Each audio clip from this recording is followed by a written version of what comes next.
signe que le starter peut envoyer le feu rouge, puis le feu vert. Rouge. Senna, Schumacher, décrochage. Une Benetton sur la piste. Oui, touché. Je crois que c'est une Benetton qui était sur la piste, Johnny, et puis une autre voiture qui l'a percuté. Oui, c'est Gigi Letto qui a calé au départ. Tout le monde a pu l'éviter, sauf une Lotus. Pedro Lamy. Celle de Pedro Lamy, tout à fait. Eh bien, là aussi, le choc a été assez dur. On va tout de suite voir du côté des drapeaux du directeur de course ce qu'il peut arriver. Peut-être le drapeau rouge pour arrêter la course. On va voir. Toretto qui part des stands, cela signifie a priori qu'il n'y aura pas de drapeau rouge, pas d'interruption du Grand Prix.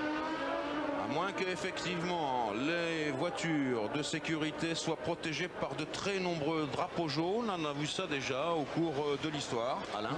Non, ça paraît vraiment limite. Il y a une voiture de sécurité sur la piste, donc il faudrait qu'ils prennent la décision assez rapidement. La voiture de sécurité a pris la piste, donc la course est neutralisée.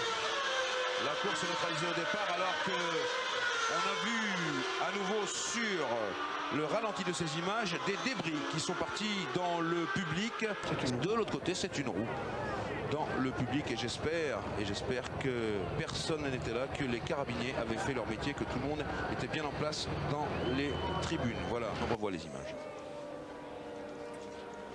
Tout le monde à droite, la Ligier, beau réflexe de la Ligier, et voilà celle de l'ami qui découvre, on ne voit rien sur ces voitures, au tout dernier moment, une roue, deux roues.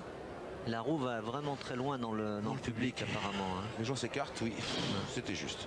C'était extrêmement juste. Je ne sais pas s'il n'y a pas eu de blessés. On a vu ça il n'y a pas longtemps à Phoenix, dans une course d'Indy où la roue a volé à plus de 30 mètres de haut.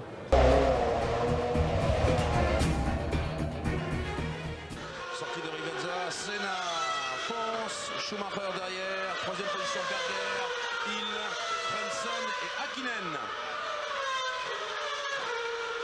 Là, on entre justement dans ce virage extrêmement rapide que l'on prend à fond et qui est très taxant pour les pilotes. Oh là là, c'est Senna, c'est Senna.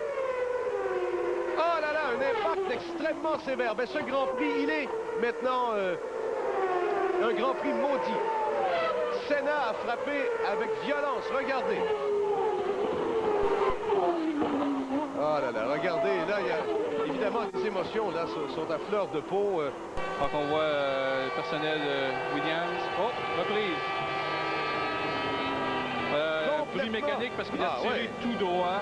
Tout droit, directement. Ça ressemble à l'accident de Ratzenberger, il faut bien dire.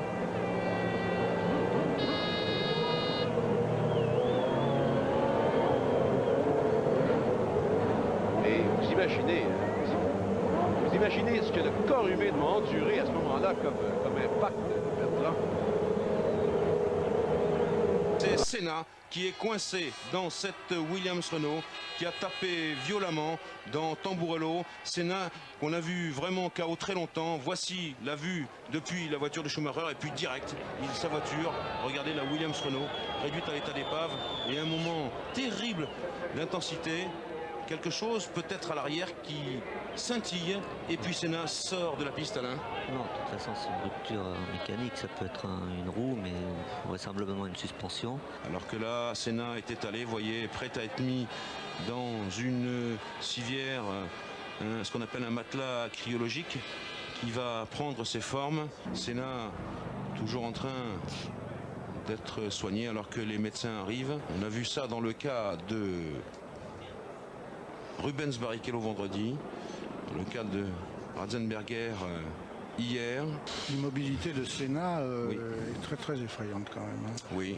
Ses pieds ne bougent absolument pas, il est complètement inconscient. Et le fait qu'il soit allongé à même le sol indique que les médecins partent au plus pressé et que la situation doit être très grave. L'hélicoptère est sur la piste.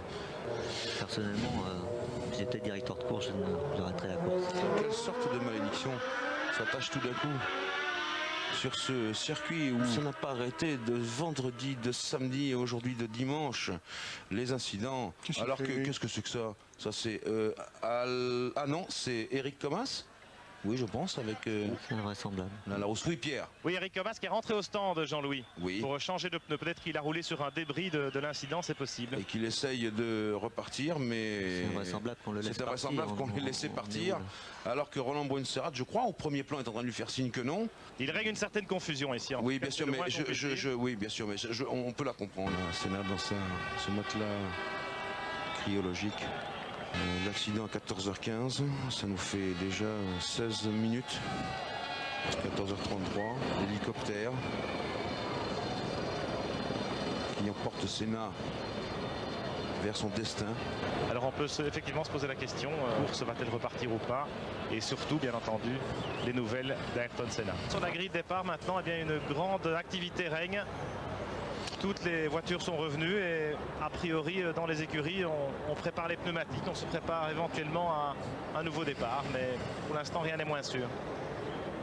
Alors là, franchement, je ne sais pas quelle décision va prendre la direction de la course, mais celle-ci me paraît être d'un intérêt extrêmement réduit, pour ne pas dire nul, après tout ce qui s'est passé vendredi, samedi et dimanche. Sur la grille de départ ici, eh bien, on se prépare. La course va repartir, c'est une certitude. On attend que les véhicules de sécurité, l'hélicoptère notamment, soient en place avant de relancer la procédure de départ qui elle-même prend au minimum 5 minutes avant le lancement du tour de formation, du tour de chauffe. Et voilà, les pilotes sont maintenant casqués, équipés. Ils retournent s'installer dans leur cockpit. Alors que les voitures se rangent pour normalement, en tout cas légalement, cette deuxième manche du Grand Prix de Saint-Marin. Le drapeau vert est passé, que Roland Brunserat peut allumer le feu rouge. Et ensuite le feu vert.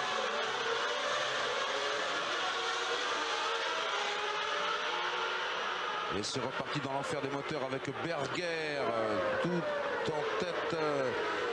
Et Michael Schumacher collé. Si nos estimations, Berger a manqué une vitesse, Schumacher est passé en tête. Alors hélas, j'ai eu de mauvaises nouvelles d'Ayrton Senna. C'est Jean-Louis Bernardelli qui est sur la route de l'hôpital Maggiore à Bologne et qui a entendu à la radio. J'ai d'autres nouvelles, Oui, Pierre. Jean-Louis Moncey, ici depuis le paddock chez Williams Renault. Oui, Jean-Louis, la toute dernière dépêche tombée à propos de l'état de santé d'Ayrton Senna. Une dépêche qui est tombée 3 minutes après celle que je vous ai lue tout à l'heure, qui nous donne donc des nouvelles d'Ayrton Senna. Il souffre de graves blessures à la tête, il est dans un coma profond. À un certain moment, son cœur a cessé de battre, mais la circulation sanguine a été rétablie, a déclaré un porte-parole de l'hôpital. Voilà, si vous imaginez évidemment que ici les dépêches n'arrêtent pas de tomber. On vous tient évidemment au courant dès qu'on a du nouveau. Nous ne pouvons pas nous empêcher d'avoir l'état donc critique d'Ayrton Senna en arrière-pensée au moment où nous vous parlons. Et comme l'a souvent répété Johnny Reeve au cours des 35 premiers tours de ce Grand Prix, est-ce qu'il est vraiment utile d'y songer même? Et vous avez également entendu Alain nous dire que lui, il n'aurait pas pris le départ de la course. Alain, c'est assez dur. Oui, c'est dur parce qu'en plus, bon, on a des renseignements un peu contradictoires. Et c'est vrai que dans ce cas-là, on entend tellement de choses certaines fois que moi, j'ai qu'une envie, c'est de dire attendez, qu'on ait vraiment un diagnostic absolument sûr et certain. Écoutez, nous vivons des heures extrêmement difficiles ici avec Pierre Van Dit sur la piste, Johnny Reeve à mes côtés et Alain Prost également. Le jeu a suffisamment duré. Le sport doit être une fête, une joie. Et dans les circonstances présentes, c'est impossible. Donc, hommage a été rendu au public. Ça y est, il est venu, il s'est déplacé pour voir les Ferrari en action, pour voir de belles Formule 1. C'est fait, il en a eu pour son comptant. Maintenant, il serait peut-être temps d'arrêter cette mascarade. Ça me paraît absolument inconcevable qu'on puisse même continuer à commenter une course comme ça.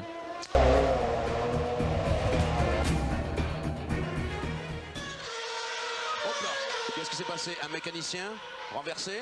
Oui. Et il y a eu Oh là là. de Pierluigi Martini en sortant des stands a heurté. Et il y a une roue arrachée à l'arrière droit. Il semble qu'elle ait heurté effectivement un mécanicien. du côté de chez Ferrari ou de Lotus? Non, chez Ferrari, Pierre. Chez Ferrari, tout à fait. Est-ce que vous pensez qu'on va arrêter ce Grand Prix finalement? Est-ce que quelqu'un va aller voir le starter, les organisateurs pour leur dire d'arrêter cela? C'est Alboreto. C'est Alboreto qui a touché. Alboreto, un ancien Belladine, touché fort. Le mécanicien de Ferrari semble souffrir d'une jambe, la jambe gauche. Gerhard Berger est venu le réconforter immédiatement. Gerhard Berger qui était très amer et qui réclame effectivement l'arrêt de la course, la fin de cette course. Oui, mais bien sûr, mais il a raison, Gerhard. Enfin, les pilotes sensés. On place une minerve autour du cou du mécanicien Ferrari qui a été touché. Et on amène une civière pour poser sa jambe fracturée. Il y a deux mécaniciens. Oui, bien sûr. Deux mécaniciens touchés. Ah, il y a un mécanicien de Lotus qui est touché également. Effectivement, un mécanicien de Lotus a également été touché par la roue arrachée. Il respire difficilement, mais il semble récupérer. Bon, bah écoutez, si c'est ça la Formule 1, franchement, il vaut mieux arrêter. Il y a assez de gens par terre. Ce n'est pas du sport automobile. On Niki ferait mieux Lauda d'arrêter. réclame l'arrêt de la course. Mais bien sûr, il a raison, Niki. Auprès des officiels. Mais qui sont les officiels, justement, Pierre? Et ils